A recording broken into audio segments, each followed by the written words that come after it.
Good morning. Savitribai Phule एवं पर्यावरण शिक्षण संस्थान की बीएड सेकेंड ईयर की पेपर थर्ड की फर्स्ट यूनिट के बारे में हम जान रहे थे। पिछली क्लास में हमने शिक्षा के संदर्भ में केंद्र एवं राज्य का संबंध के बारे में जाना था। आज हम केंद्रीय शिक्षा मंत्रालय का उद्भव एवं विकास के बारे में जानेंगे। तो भारत सरकार इस केंद्रीय शिक्षा मंत्रालय भारत सरकार के शिक्षा संबंधी कार्यक्रम के साथ साथ केंद्रीय मंत्रालय का विकास हुआ।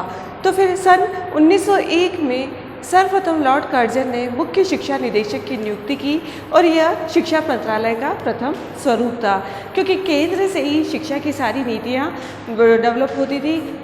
केंद्र से में ही सारी नीतियों का निर्धारण किया जाता था। वहीं से केंद्र से ही ये राज्य और राज्य से जिले और अन्य स्थानीय स्तर पर जाती थी। तो इसी तरीके से 1901 में सर्वप्रथम लॉर्ड कर्जन ने मुख्य शिक्षा निदेशक यानी कि डायरेक्टर ऑफ जनरल एजुकेशन की नियुक्ति की, जो शिक्षा मंत्रालय का प्रथम स्वरूप था। फिर मुख्य शिक्षा निदेशक का कार्य शिक्षा संबंधी मामलों में केंद्रीय प्रशासन को सर्वसम्मति देना, यानी कि शिक्षा से संबंधित जो भी कार्य था, जो भी सारे निर्णय होते थे, वह सारे कार्य शिक्षा संबंधी मामले केंद्रीय प्रशासन को दिए जाते थे, क्योंकि केंद्रीय प्रशासन ही सबका केंद्र हेड होता है, मुखिया होता है हर कार्य का।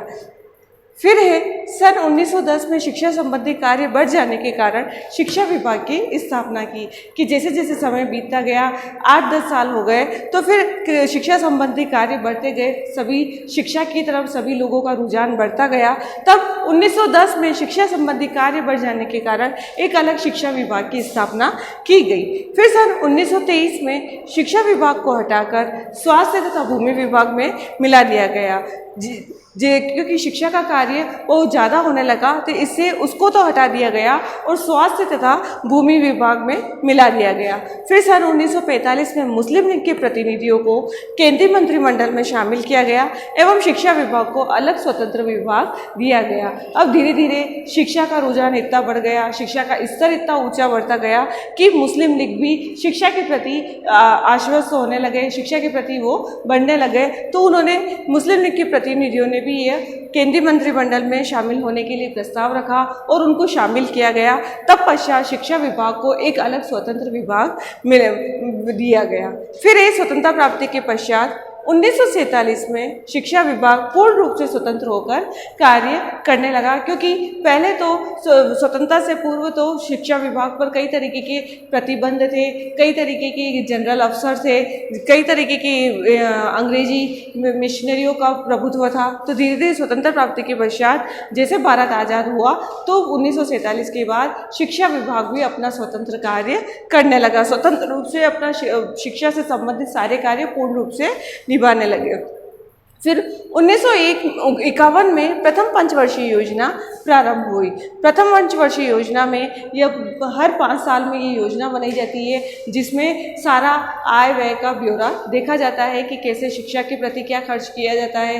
हर तरीके का कार्य पंचवर्षीय योजना में ये नई नई योजनाएं भी लागू की जाती है। फिर इसमें औद्योगिक शिक्षा तथा वैज्ञानिक शोध को महत्व दिया एवं शिक्षा मंत्रालय का नाम बदलकर शिक्षा तथा वैज्ञानिक शोध मंत्रालय कर दिया गया। तो इसमें सबसे ज़्यादा जो प्रथम पंचवर्षीय योजना थी, इसमें औद्योगिक शिक्षा ताकि उद्योगों को बढ़ावा मिले और वैज्ञानिक शोध यानी कि रिसर्च अनुसंधान संबंधी शिक्षा को महत्व दिया और शिक्षा मंत्रालय का नाम बदलकर शिक्षा तथा वैज्ञानिक शोध मंत्रालय कर दिया गया, क्योंकि जैसे जैसे समय बीतता गया कि अनुसंधान के प्रति लोगों का रुझान बढ़ता गया, हर कार्य नवीन प्रवृत्ति नवीन टेक्नोलॉजी के आधार पर होने लगी।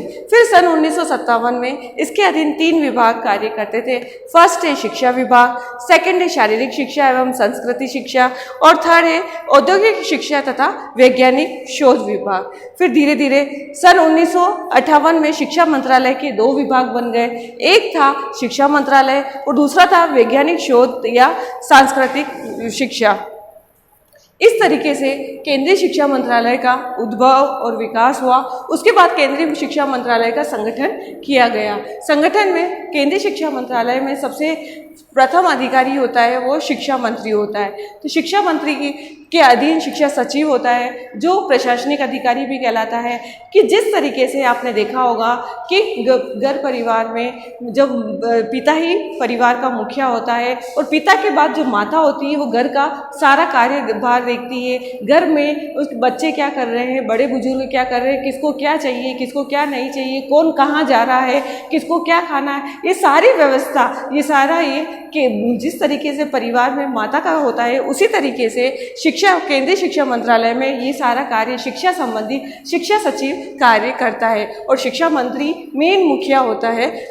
फिर जिस तरीके से शिक्षा संबंधी सारे नीति निर्धारण का कार्य, प्रशासन संबंधी मामलों में भारत सरकार का परामर्शदाता होता है। ये भारत सरकार को समय समय पे कोई भी कार्य होता है, कोई भी सलाह मशवरा होता है तो ये शिक्षा सचिव अपने शिक्षा मंत्री को देता है। इसके अधीन भी 2 उप सचिव होते हैं। फिर धीरे धीरे इसके कार्य को सुचारू रूप से चलाने के लिए शिक्षा मंत्रालय में 9 विभाग होते हैं। फर्स्ट है छात्रवृत्ति विभाग। छात्रवृत्ति विभाग में है कि जो अल्पसंख्यक, अनुसूचित जाति, जनजाति, पिछड़ी जाति के जो छात्र छात्राएं होती है, उन्हें किसी तरीके से आय में, अर्थोपार्जन में परेशानी होती है, वो अपनी स्कूलों की फीस नहीं भर पाते, शिक्षा अर्जित नहीं कर पाते, तो उन्हें सरकार की तरफ से छात्रवृत्ति दी जाती है। तो इसके लिए भी एक केंद्रीय सरकार ने अलग विभाग की नियुक्ति की कि वो छात्रवृत्ति विभाग कल आया।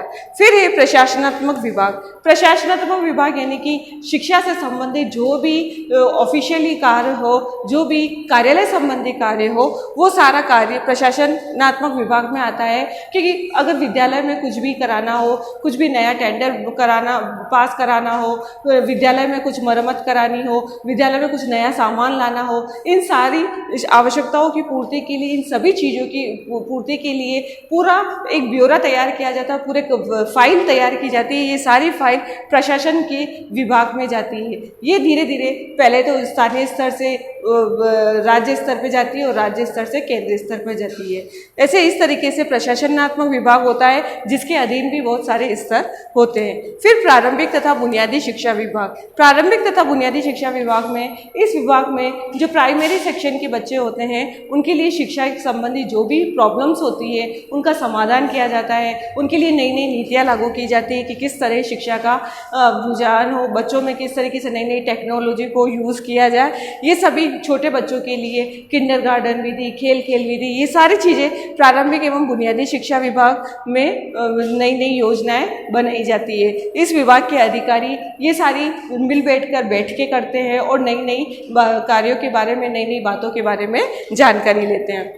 फिर है माध्यमिक शिक्षा विभाग। माध्यमिक शिक्षा विभाग यानी कि 10th तक की, 9th और 10th यानी कि प्राथमिक, उच्च प्राथमिक तो 6 से 8 तक होता है और उसके बाद माध्यमिक शिक्षा यानी कि 9th और 10th क्लास की शिक्षा होती है। तो ये 9th और 10th क्लास की शिक्षा मैच्योरिटी वाली शिक्षा होती है, मतलब इसमें बच्चे वयस्क माने जाते हैं और माध्यमिक शिक्षा अर्जित करने के बाद वो पार्ट टाइम जॉब में भी जाते हैं। तो इसके लिए शिक्षा विभाग ऐसे ऐसे नियम भी लागू करता है कि बच्चे न तो बीच में पढ़ाई छोड़ें, उनकी शिक्षा इस तरीके से हो कि वो अपना प्रोफेशन में भी जा सके, अपनी शिक्षा को सुचारू रूप से जारी करे, इस तरीके का उन्हें समय, हर तरीके की सुविधा उन्हें मिले। तो ये सारा कार्य माध्यमिक शिक्षा विभाग में 9th और 10th की शिक्षा के लिए किया जाता है। फिर यूनेस्को द्वारा उच्च शिक्षा विभाग। यूनेस्को द्वारा उच्च शिक्षा विभाग, आज के समय में ये UGC द्वारा उच्च शिक्षा विभाग चलाया जाता है, जो कि हायर एजुकेशन के लिए बनाया जाता है। कि इसमें जो 12th क्लास के बाद जो बालक बालिकाएं हायर एजुकेशन में जाते हैं, उच्च शिक्षा में जाते हैं, तो कॉलेजों में जाके उनको किस तरीके से पढ़ाई करनी होती है, क्या पाठ्यक्रम होता है, उन्हें किस तरीके से अपना शिक्षा का कार्य करना पड़ता है, कौन कौन सी टेक्नोलॉजी को उनको यूज़ करना होता है, ये सारा यूनेस्को उच्च शिक्षा विभाग में किया जाता है। फिर है सामाजिक शिक्षा तथा समाज कल्याण विभाग। सामाजिक तथा समाज कल्याण विभाग में ये है कि समाज से संबंधित जो भी शिक्षा, जो भी कल्चर, रीति रिवाज, परंपराएं हो, बच्चों को उनकी पूरी जानकारी मिले, समाज में रह के वो क्या क्या रीति रिवाज, परंपराएं, संस्कृति के बारे में, प्राचीन संस्कृति के बारे में उनको शिक्षा प्रदान हो। समाज कल्याण विभाग यानी कि उन्हें छात्रों को जो छात्रवृत्ति प्रदान की जाती है वो समाज कल्याण विभाग द्वारा प्रदान की जाती है। तो ये समाज में कल्याण का कार्य करते हैं, यानी कि जो छात्र अपनी बीच में ही पढ़ाई छोड़ देते हैं या जिनके पेरेंट्स में अर्थोपार्जन की कमी होती है, वो किसी तरीके से अपनी इनकम नहीं बढ़ा पाते हैं, उनकी इनकम कम होती है, तो समाज कल्याण विभाग द्वारा उन्हें पूरी सुविधा दी जाती है। फिर है शारीरिक शिक्षा तथा मनोरंजन विभाग। शारीरिक शिक्षा में बालकों को विद्यालय में मतलब अपने शारीरिक विकास करने के लिए उन्हें गेम्स की सुविधा दी जाती है, खेलकूद प्रतियोगिता की जाती है तथा मनोरंजन के लिए उन्हें बाहर पिकनिक स्पॉट पे ले जाया जाता है।